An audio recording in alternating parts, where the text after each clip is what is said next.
So now we're going to move on to the panel discussion. So I'd ask all of our excellent speakers to put on your videos, and we'll get started. So the first question I have to all of you is, this meeting series is about wellness or well-being for people living with HIV. How do you see your initiatives and the work that you've described informing the definition of optimal well-being or wellness for people living with HIV in Canada?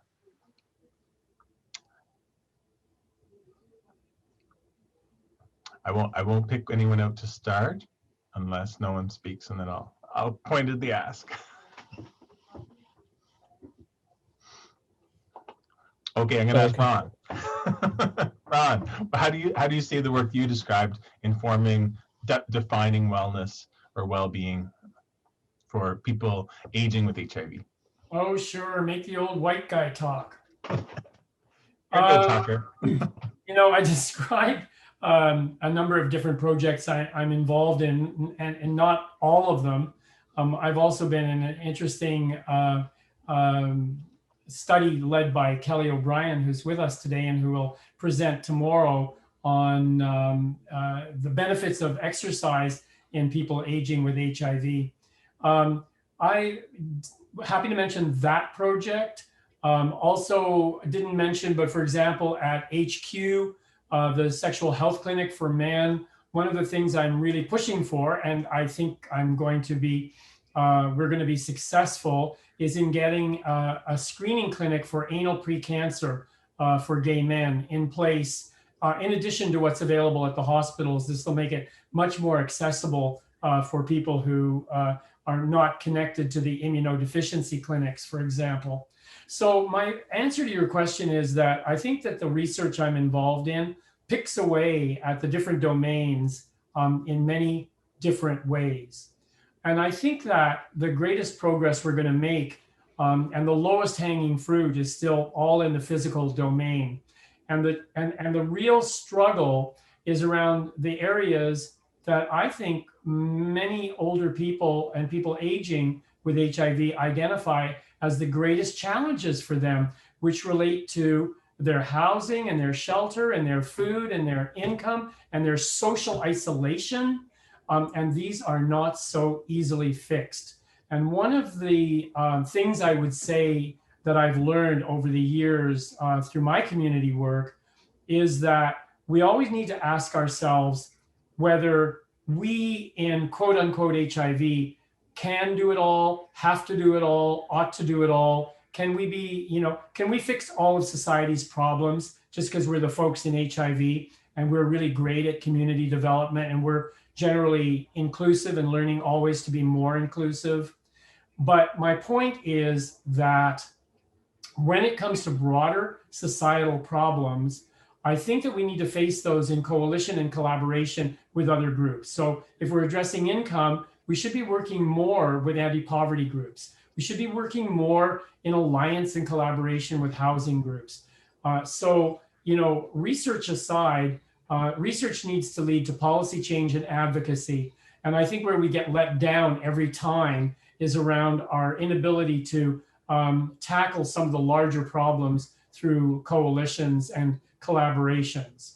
That's a partial answer to your question, but that's enough for me. Thank you. Thank you. Others on the panel, what do you think about what your work has done to help inform defining wellness or well-being? So, Maureen here.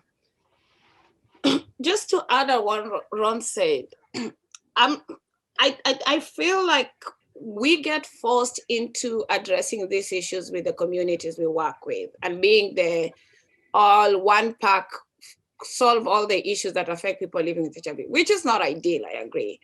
But for example, the population we work with faces a lot of intersectional violence, intersectional oppression, like name it, from being new immigrants who cannot get employment, from being people who just got diagnosed with HIV, the housing, the whole determinants of health spectrum. On CAT side, we've tried to really look at how we address all the intersectional experiences of our communities. We have another project assigned similar to what I talked about, which is called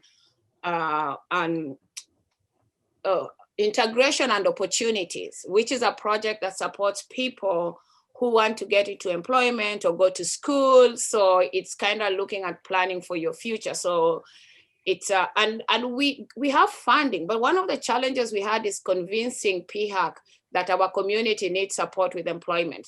That's the name, Integration and Opportunity. There was a whole teleconference where PHAC told us that they don't fund employment.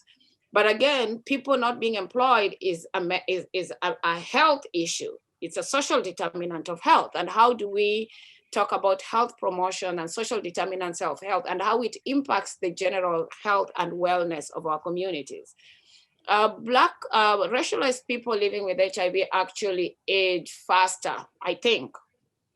And there's, to be honest, there's no evidence of HIV and aging within our communities. Most people I've met who are racialized, including gay men living with HIV, who have come here as immigrants, have told me that I never knew I'd live to be this age when they are 50, when they're 60, because they've never seen anyone who's that age living with HIV where they came from. Most people died at a younger age. So when we even look at HIV and aging, we have to consider what that aging means for the different populations, because how do we measure aging? When I know I'm in my 40-something years and maybe I'm alive because I'm in Canada, but when I think about all my relatives who have had HIV prior to me, they're not here. So this is some other context to put when we talk about this. So it's challenging. And I think there is opportunities to look at how do we diversify the work we do by ensuring that different sectors do the work they need to do. The challenge is the other sectors out of HIV do not do well at responding to issues of people living with HIV. From even people who see doctors who are not HIV specialists. Like I talk to people, community members anymore, and people who see, like we live in this world where my gynecologist is the gynecologist of all my PHA friends. Like we share one gynecologist, we share one pharmacist. Like we share everybody because we all end up jumping on those people. And it's not because it's a choice. It's because those are the people who've proven, based on our peer knowledge, based on the word of mouth in our community, have proven to be able to serve us with respect, without stigma, without racism. So I will ask, people will ask me, do you know a dentist? Do you know a dentist who's not bad with HIV? So everybody goes to my dentist because we assume I already interviewed and passed my dentist to give him an A. And I will ask someone else, do you have a pharmacist? How are they? So these are kind of the challenges. So maybe an opportunity to really look at how we collaborate with non-HIV sector or non-HIV services in ensuring that their work is stigma-free, is racism-free, is transphobic-free, or trans-friendly. Like there's all these aspects that need to be put in place. Thanks, Maureen. Those are great points. Maybe I'd reflect that back to Yasmeen and Carmen from your experience implementing TEACH in terms of how do you see TEACH as increasing wellness or addressing wellness and well-being issues for trans women living with HIV? And how can we apply that perhaps beyond the transgender community to like the larger community of people living with HIV? So when we developed TEACH, the whole intervention behind it is that service providers would receive a Trans 101/HIV training. So they'll be able to work with trans people who are accessing service. But prior to that, in terms of for folks to really talk about wellness and well-being, for a lot of trans folks, they can't even get access to services. So talking about well-being and wellness is even far-fetched from what they need and what they need to get. So really, we have to scale it back. And folks, if they're able to get into an agency, into a service, and get access as a trans person living with HIV, is a huge start. before we can talk more about wellness and well-being for these folks. Yes, some people do get access and they're able to then access what well-being what would feel like. So really teaches about addressing this, but it's also bigger. Like it's trying to change a structure and to really change a lot of in reducing barriers, creating policies, and really access, to care for trans people. Because for a lot of folks, they can't get access to care, and they're being like juggled around to different agencies, and agencies are saying, well, our mandate is to work with a certain population, so you don't fit this population, and folks are always in this sort of bubble and like almost living in a vacuum. So until we can really address these issues and talk about it and really have service providers not have all these transphobic biases when trans women come into access service, well-being is still really far-fetched for them in terms of how you describe it. I would just add to that, that I don't think teach is sufficient.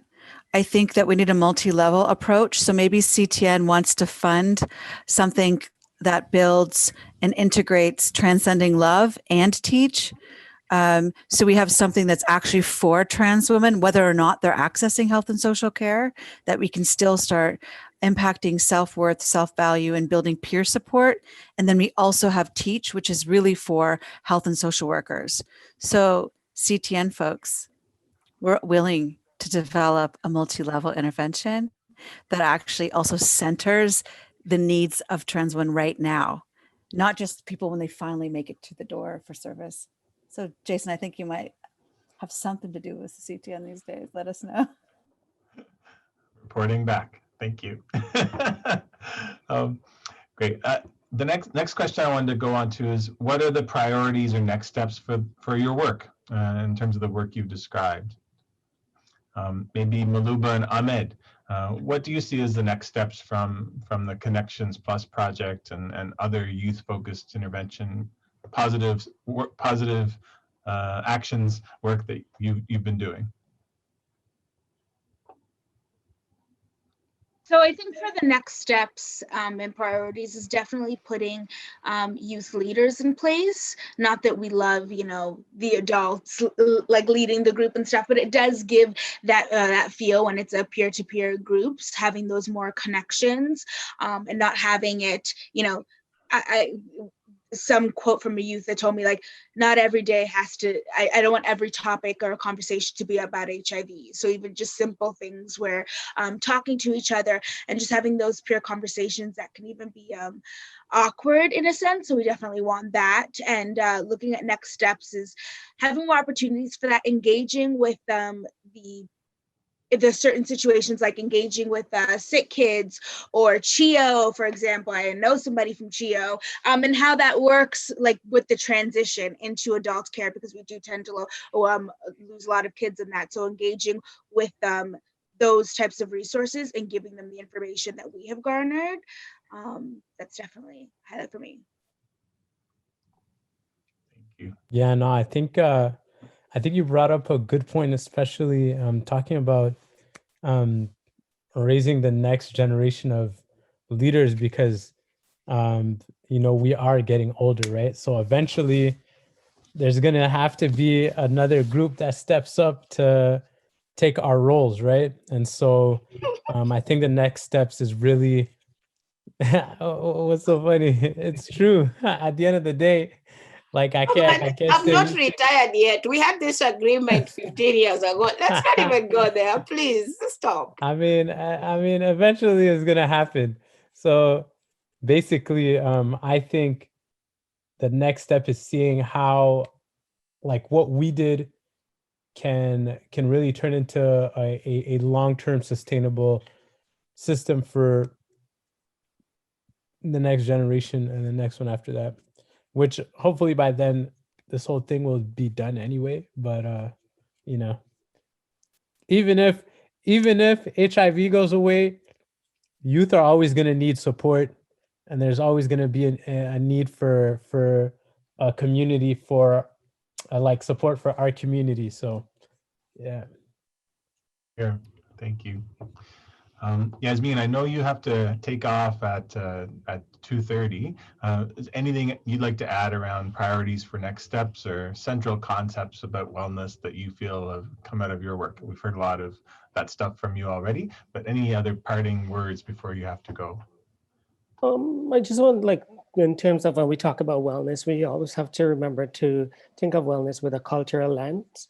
Because sometimes from a lot of the stuff I see when folks talk about wellness, it's so, it's kind of a bit of dry and it's only in a very one-way street. And when we think about trans women and HIV and wellness and well-being, we really have to remember to look at that from an intersectional approach.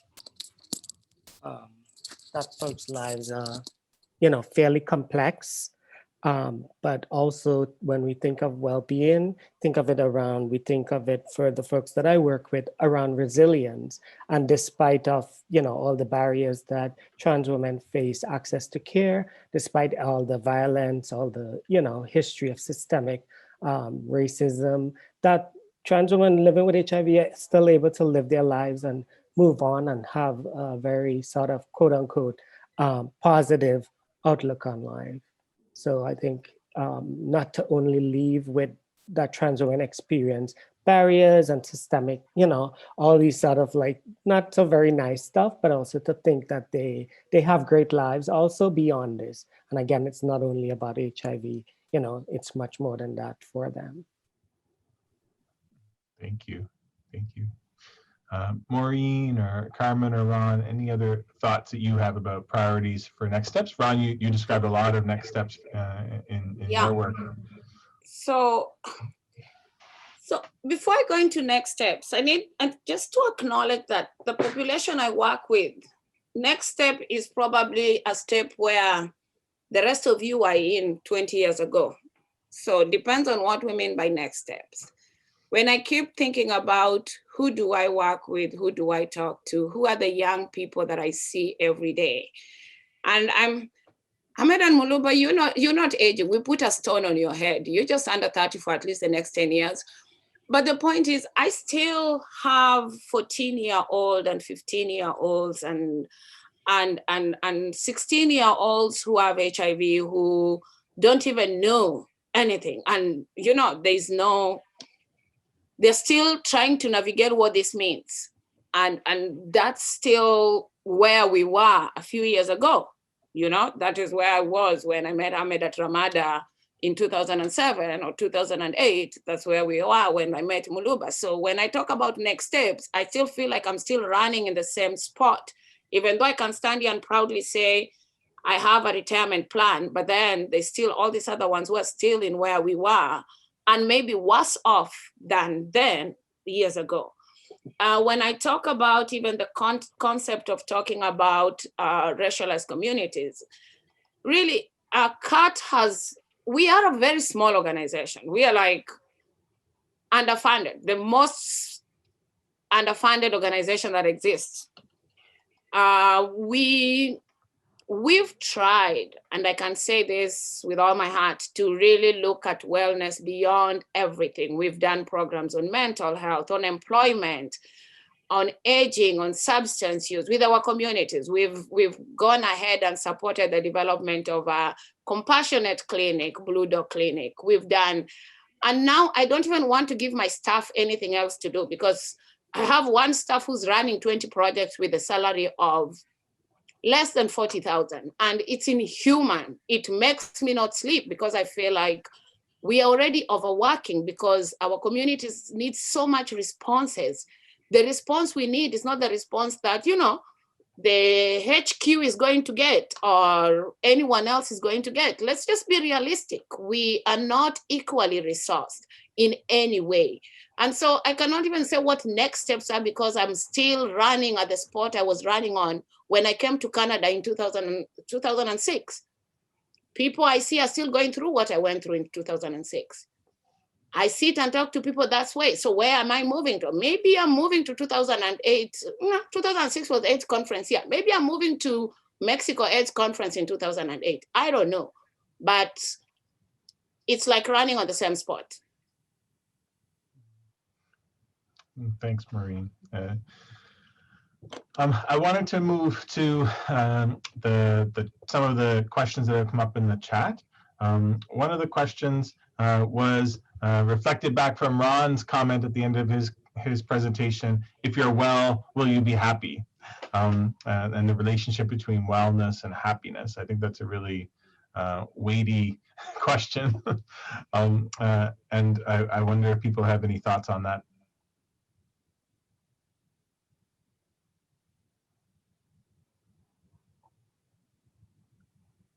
No. I'll just say, I don't know, Ron, if you want to say something, just interrupt me. I didn't know. I didn't see you do anything. I was just, what I wish that, you know, and what me and Yasmeen have this chapter coming out. What I wish other researchers would know is it's really important to listen to what, you know, and what Yasmeen said, what wellness looks like for some folks might be different, and it might involve, like Yasmeen didn't, I'm plugging Yasmeen's cooking group. Yasmeen has this, I don't even want to talk about for you since you're here. Maybe you want to tell them about the cooking group. The cooking group is it has finished, but it's regrouping. So really it's trans people of color coming together and cooking, talking about sexual health, about community, what's going on in their lives, all that. So out of that, we have created a cookbook, Trans People of Color cookbook, which we will launch in March 25th. So I will be sending out the invite to some of you folks and you can share it. And we would love to have you on and check out the cookbook. You can download it and make a donation to the Trans People of Color Project. And it's not just a cookbook, it entails a lot of stuff around sexual health, well-being, sort of stuff around wellness, all different components to it. So it's very different from the usual cookbook that you might see on the shelves. So yeah, I think that's what Carmen was talking to, and about along the lines of research, and how when we think about research and we think about the communities that we're going to work with, we have to dig deeper rather than just seeing folks as statistics and numbers, and to see folks as human beings, right? So for a lot of trans people, that's always people talk about or look at us as only statistics or numbers or, you know, figures and all these things. And at the end of the day, you know, trans people are people, they're human beings, and we have to remember that. And also to have hope. Like, I think one thing that we found when we did Transcending Love was how much hope there was. And if you create a space for people to write messages of affirmations to one another, it creates this entirely different feeling in the room than if you're just asking people about stigma and discrimination, health inequities, barriers, all the problems in their life, because we only get what we ask for. So if we're only asking for people's problems, then that's what we're going to learn. Whereas if we create a space for people to actually say, this is how I found a way to self-acceptance. Here's some messages I have for someone else struggling. We had art exhibits, you know, there's cooking groups. We made a video series. I think we really have to be creative. I also, you know, I also think that a lot, this whole philosophical question, which I kind of just threw out there for fun, but I have to begin by saying that, Yasmeen, if any of those recipes are likely to improve my sexual health, I need a copy sooner rather than later. I'm sure they will. They're very international. So I'm sure they will. And if it doesn't increase your sexual health, it will definitely broaden your palate, because they're very, very spicy would be good. Yeah. I just wanted to say, though, that, you know, I think we can learn to love ourselves through food, as an example, but that, you know, as we all sit here talking about these huge societal problems, which for me as a longtime activist, you know, have always felt like the myth of Sisyphus. Sisyphus being the character who is condemned to rolling the huge boulder up to the top of the mountain. And as soon as the boulder reaches the top of the mountain, down it rolls and he has to start all over again. It's huge, it's huge. But, you know, I think we need to start with ways paths towards wellness that are based in improving our ability to love ourselves. Philosophically, I don't think we can love others or be in relationships until we do learn to love ourselves. And I think a lot of what, we all face, whether we're, regardless of our backgrounds, that we face fear from other people and the stigma that then, we inherit and traumatizes us. So this is why we need the decolonization. This is why we need access to mental health therapies. This is where it all begins for me, is with self-love and improving our feelings about ourselves. Because I don't want to say damaged, because the fact of the matter is we're incredibly resilient, but we really have mounted great struggles to learn to care about ourselves and love ourselves, given the daunting slings and arrows and stones that have been hurled at us, not just in our lives, but over the millennia. And I learned so much from my colleagues and try to put myself into other people's shoes. And I recognize how much of a privileged life I've had. And I've always thought, well, in my work, what I really, really want is to engage in activities that are going to level the playing field and lower barriers. And I hope that the work, that I'm doing ultimately does all of that. But it won't be successful until I think we do a better job of learning self-love. So I had that Chinese proverb: happiness is someone to love, something to do, and something to hope for, which is sort of interesting. Although I'm also mindful of my grandmother, Russian Jewish grandmother's words to me, which were always, and of course with a bit of an accent, if you don't have your health, what do you have? Nothing. So I'll stop there. Thank you, Ron. That's great. I'm conscious of time. We're 5 minutes over. But I think, Tammy, you had one quick question that you wanted to pose or answer. Well, I think it's going to be more of a comment. It's going to be more of a call to action at this point, because we talk about intersectionality, and one of the issues, especially for us at Realize, we talk about structural change, we talk about ageism, we talk about racism, whether anti-Black, anti-Indigenous, but we often do not talk about ableism. And with the older population of people living with disabilities, who some living with disabilities now, and the community of people living with disabilities who are either living with HIV or vulnerable to HIV, those are groups that very often are completely left out in terms of access to anything, much less their wellness and well-being. So rather than a question at this point, maybe it's a call to action. Thanks Tammy, for that time. Sorry, Tammy, no, I completely agree with you. And just to jump in, sorry, Jason, don't cut me off. Maureen, thank you for calling me and Ahmed young. I do skincare for that, but I do not want to stay in my 20s. I'm over my 20s. I can't wait to be 30, so don't wish that upon me. And second, I do want to say, when we're talking about intersectionality, and something that Ahmed and I have advocated for, is remembering that youth do intersect with that. So youth do identify with those ideas, and sometimes you just group them in that young people's group, or sometimes we'll put them in a group with women. I remember I went to a group with women when I was 18, but everybody was like my aunties or my mother, so they're just telling me what to do, and I didn't feel like I had a voice. So remembering we're talking about young people that can be men who have sex with men, young people that are racialized, young trans people, and all that does intersect. Awesome. Thank you, everybody. That was a great conversation, and thanks so much to our speakers. All of you were fantastic and shed so much light on this important work that we're talking about over these workshops.